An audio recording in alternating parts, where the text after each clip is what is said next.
Namo Narayanaya.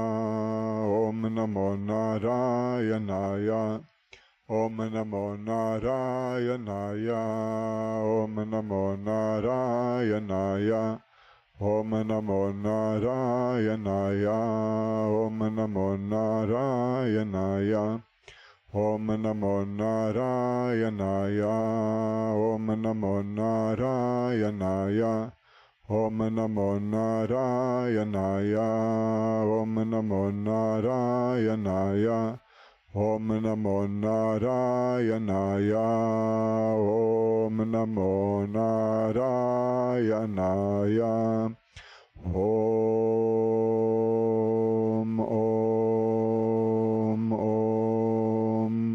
Om Sahana Bhavatu Sahano Bhunaktu Sahaviryam Karavavaim Tejasvinavaditamastu Ma Vidvishavai. Om Shanti Shanti Shanti. Om Peace Peace Peace. Om Bolo Sadguru Shivananda Maharaj Ki Jai. Swami Vishnu Devananda Maharaj Ki Jai. Om Namah Shivaya.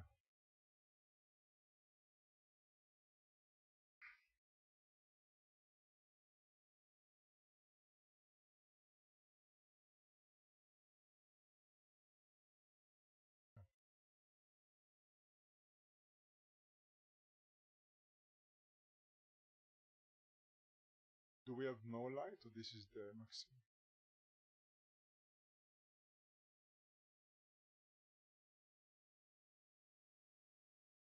This one, right?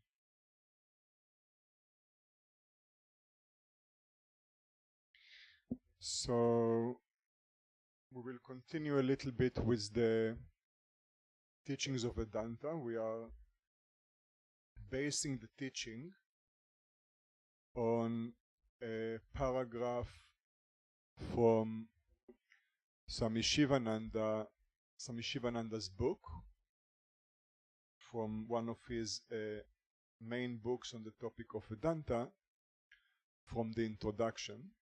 It says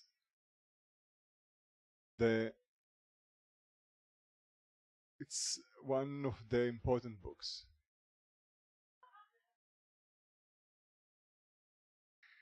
The Veda says, by knowing him alone does one cross beyond death. There is no other way to go there. There is no other way to attain the immortal than the knowledge that the world and God are one, that the self and the absolute are identical, that Atman is Brahman.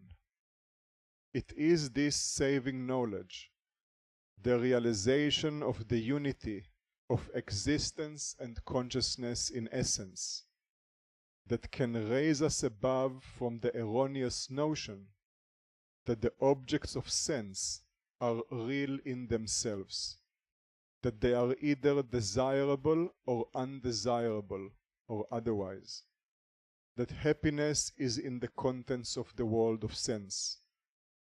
Devotion to God, knowledge of reality alone, is the way to moksha or liberation.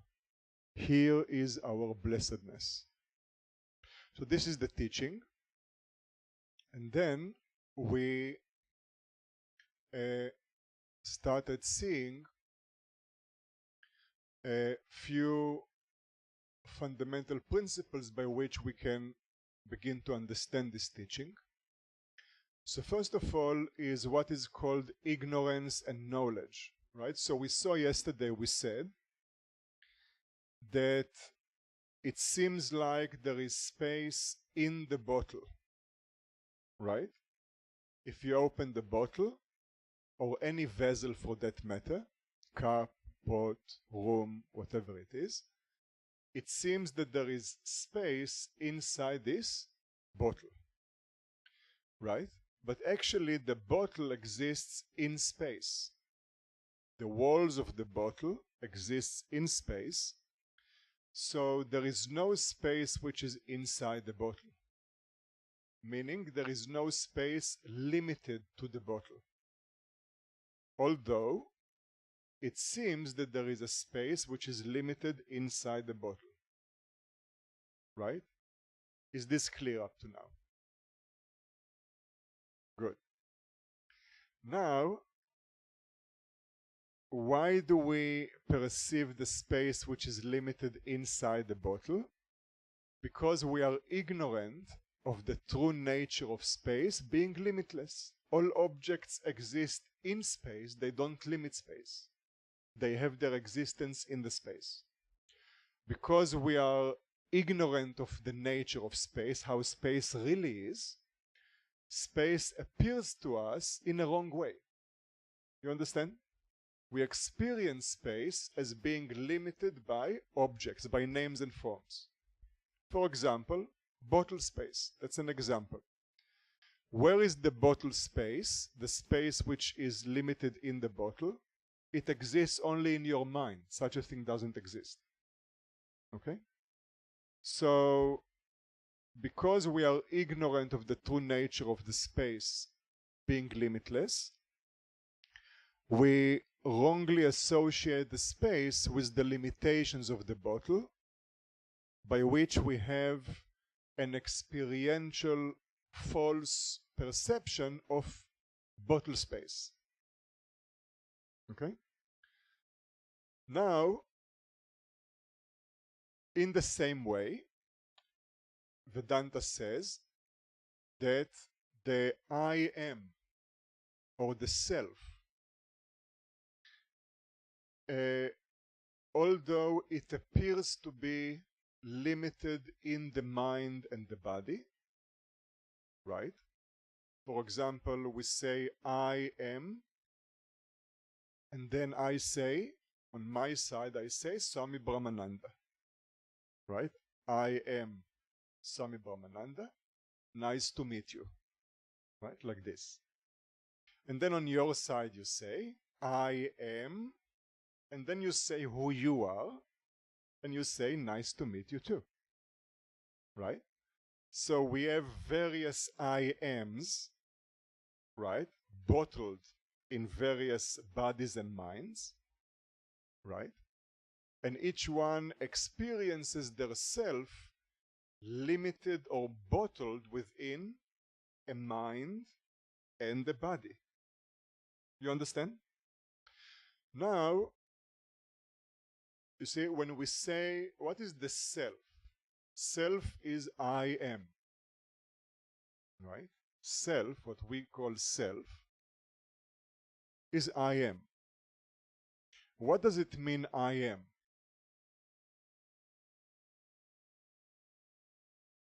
More specifically, what is the M, the AM? It's not AM, PM, right? I am, right? So I am means what? Exist, right?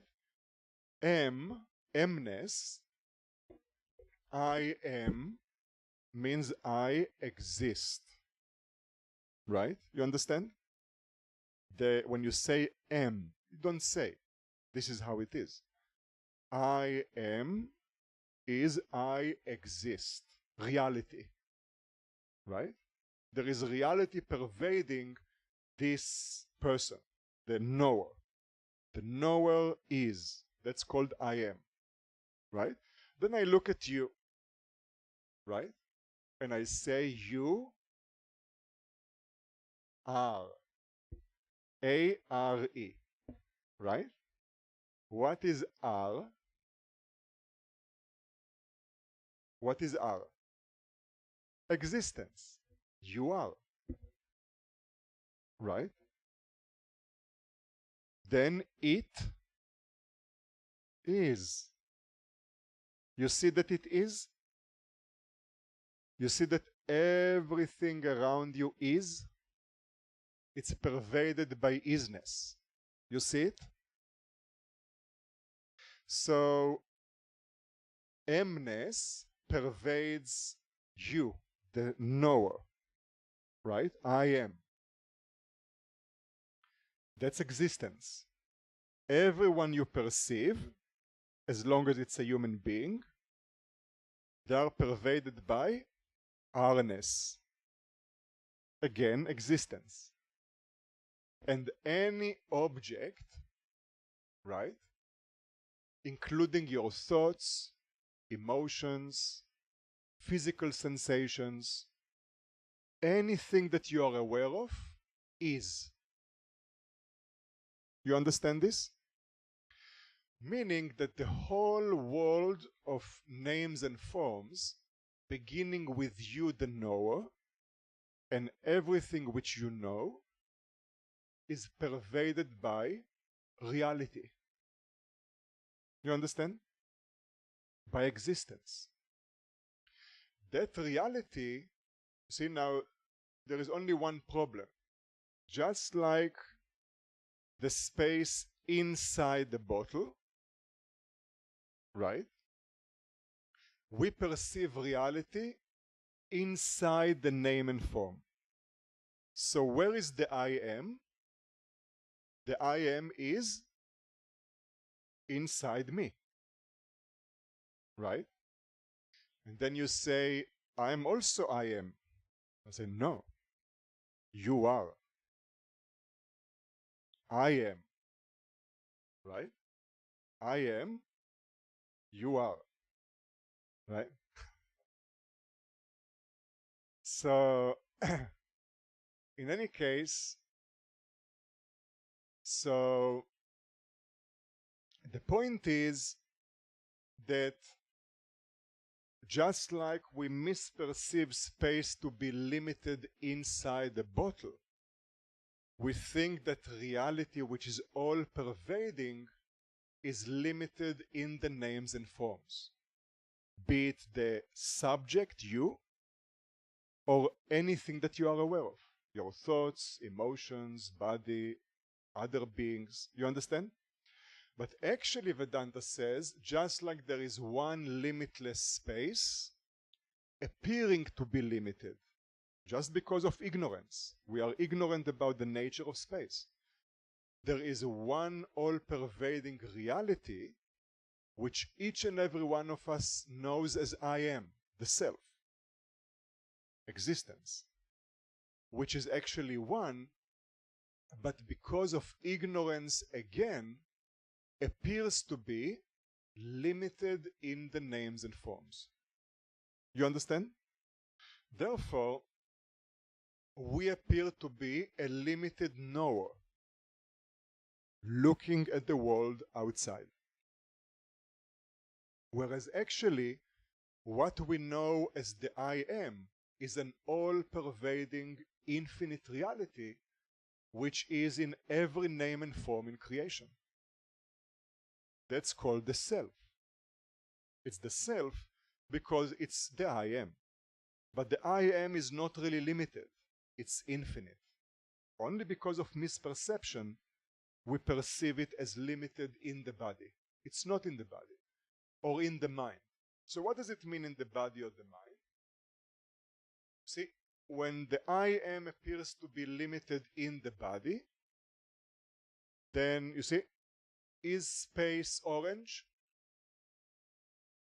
Is space orange? No. There is no orange space. Okay? In the same way, I am young. Is the I am young? Is the I am young? How old is the I am? Is the I am old? Or is the I am aging? Is the I am European? American? Which flag is in the I am? Who put the first flag? You understand? So, just like the qualities of the bottle have nothing to do with the space, because the space is not limited. The qualities of the body have nothing to do with the I am. It's neither young, nor old, nor aging, no female, no male, no European, American, anything. You understand? Does it have hair? Is the I am hairy or non-hairy? What is it? You understand? So I am is like space. It's infinite. Okay? So now, what does it mean that the I am is limited by the mind? I am happy.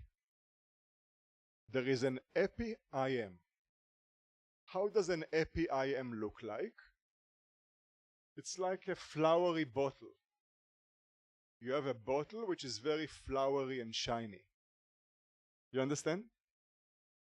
It looks very good. That's the meaning. It's a good looking bottle. The space inside feels, oh, I am so nice. And then I am unhappy. What is an unhappy I am? An unhappy I am is, you know, like a rusty bottle, something like this. So the point is that the qualities of the mind also are not limitations to the I am, to the self. You understand?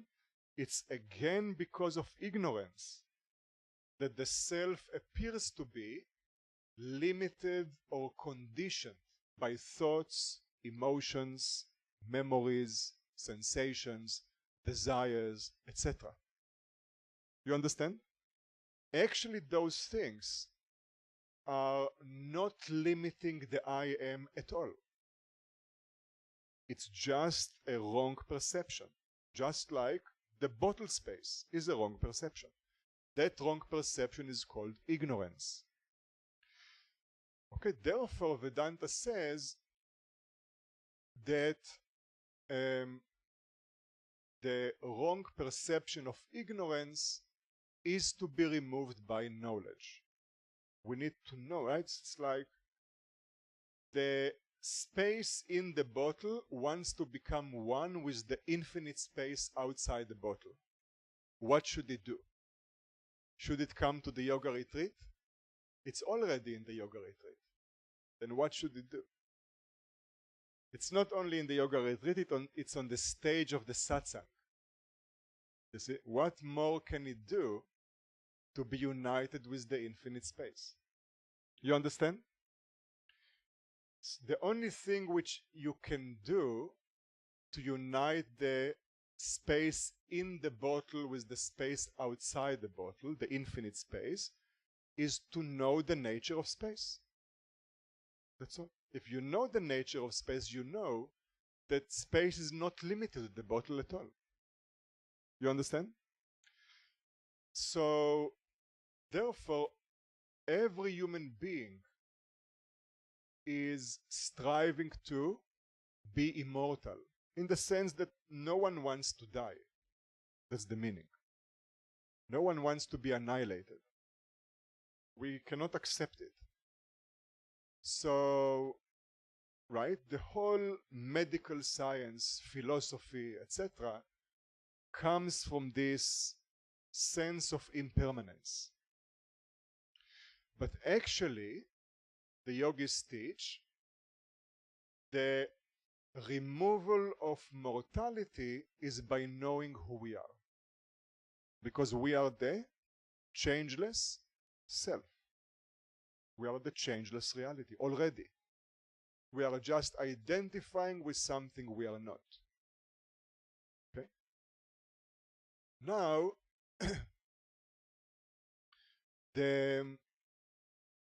something which is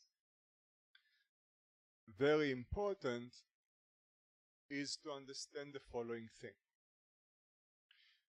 You see, I am the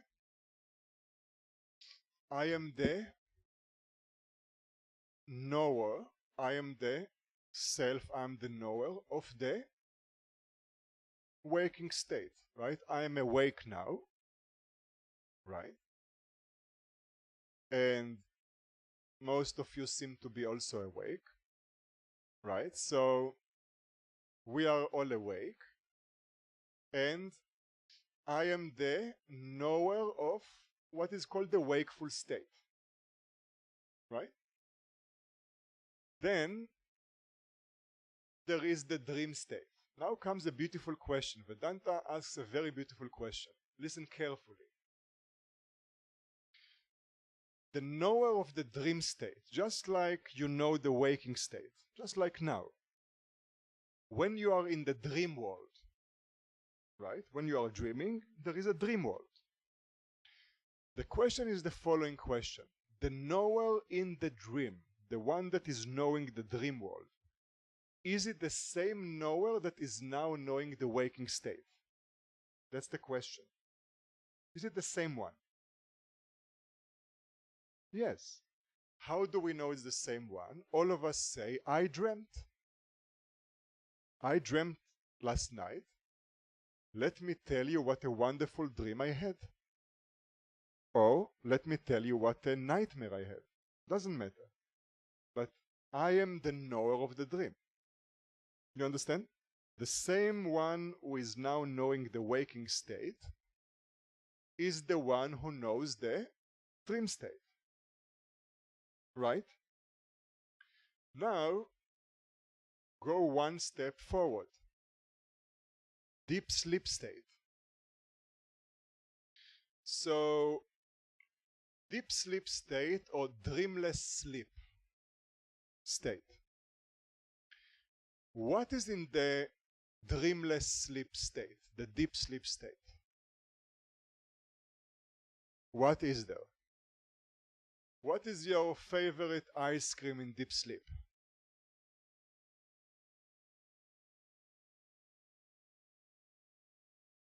What is it? What is there in deep sleep?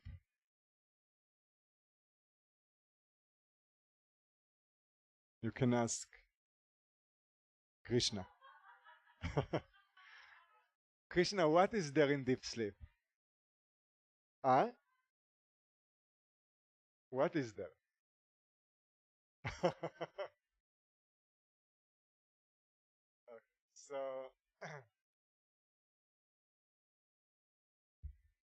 you see, the fresh testimony is the best.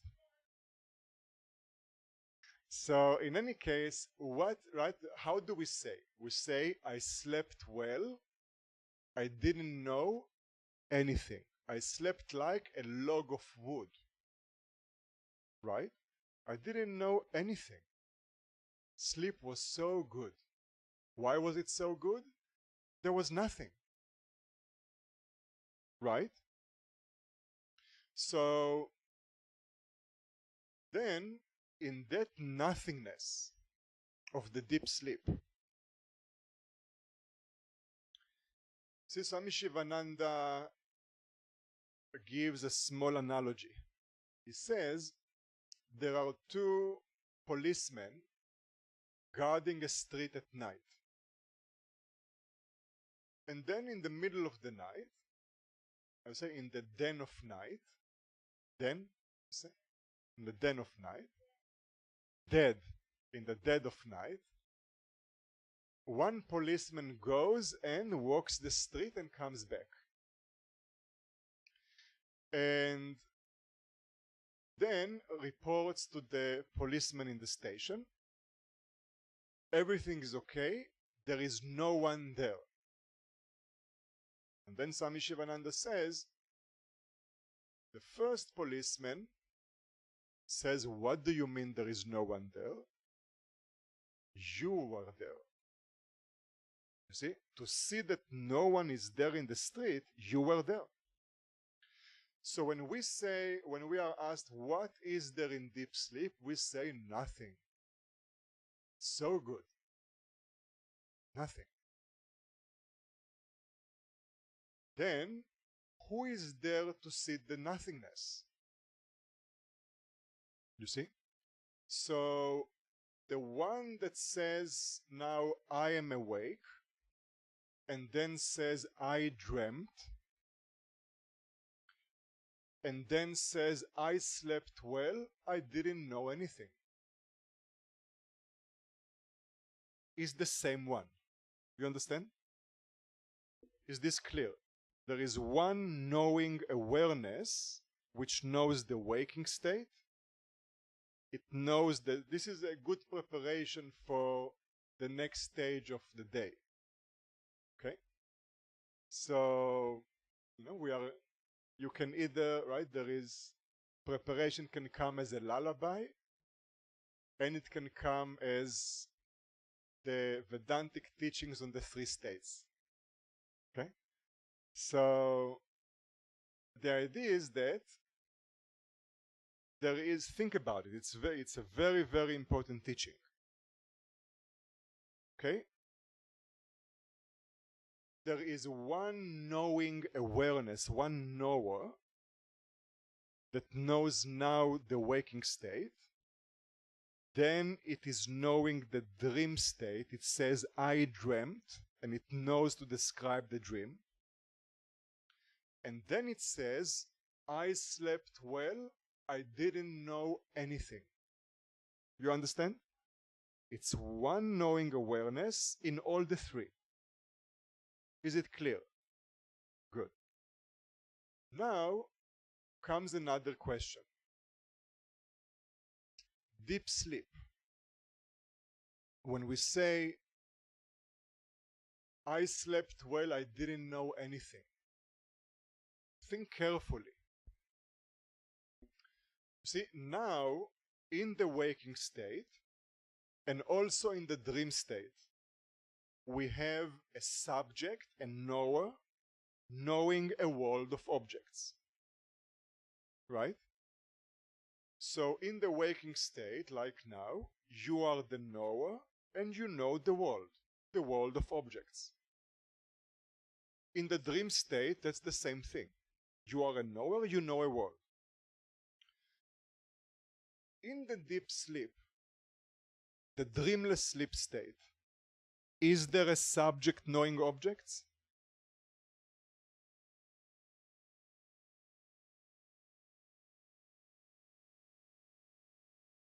Is there a subject knowing a world of objects in deep sleep? No. If there would be, you would call it insomnia. You would say, I didn't sleep tonight. Right?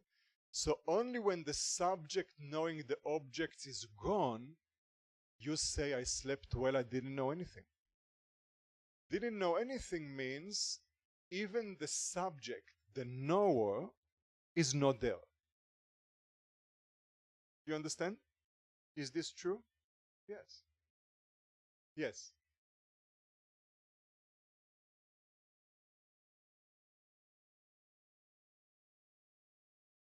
Exactly. So, in the deep sleep, you do not know that you are. There is no subject. Right? Now comes the question. Listen carefully.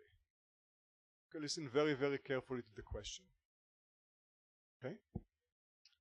In the deep sleep state, there is no subject. You don't know that you are. Listen to the question. How do you know? You understand? So how do you know is because you are there not as a subject knowing objects. You are there. You understand? So now the point is like this. And with this we are going to retire to the next two states. Okay?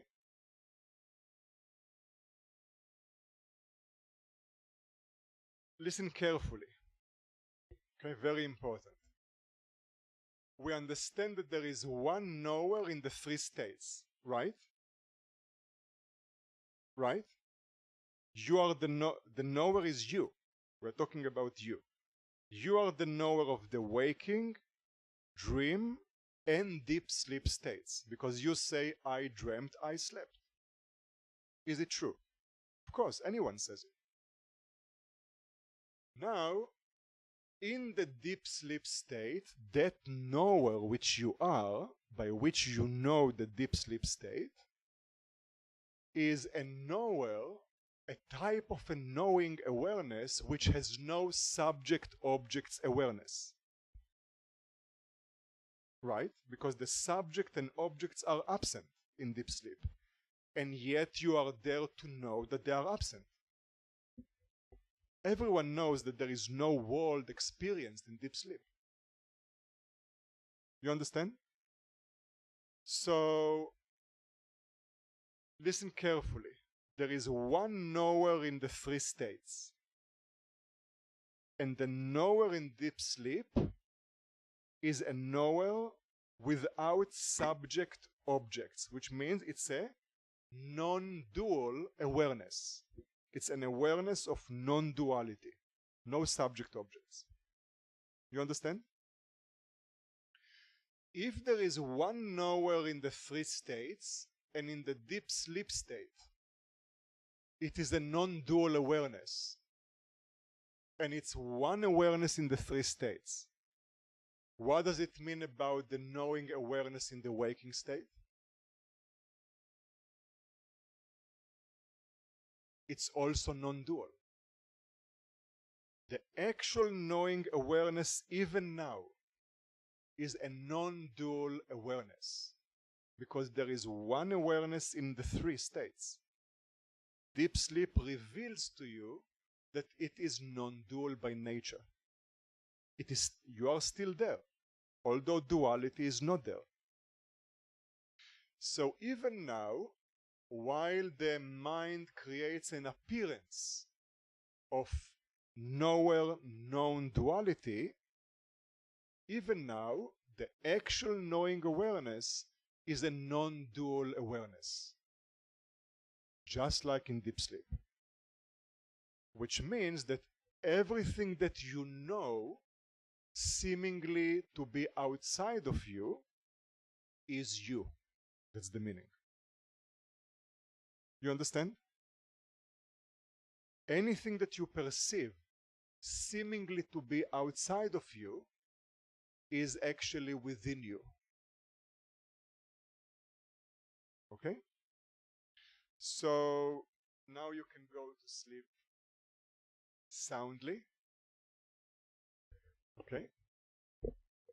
Sleep on it. And we'll continue tomorrow.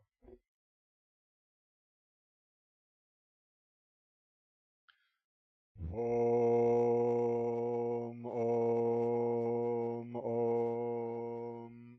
Shanti, Shanti, Shanti. Om, peace, peace, peace. Om Bolo Sadguru Shivananda Maharaj Ki Jai. Swami Vishnu Devananda Maharaj Ki Jai.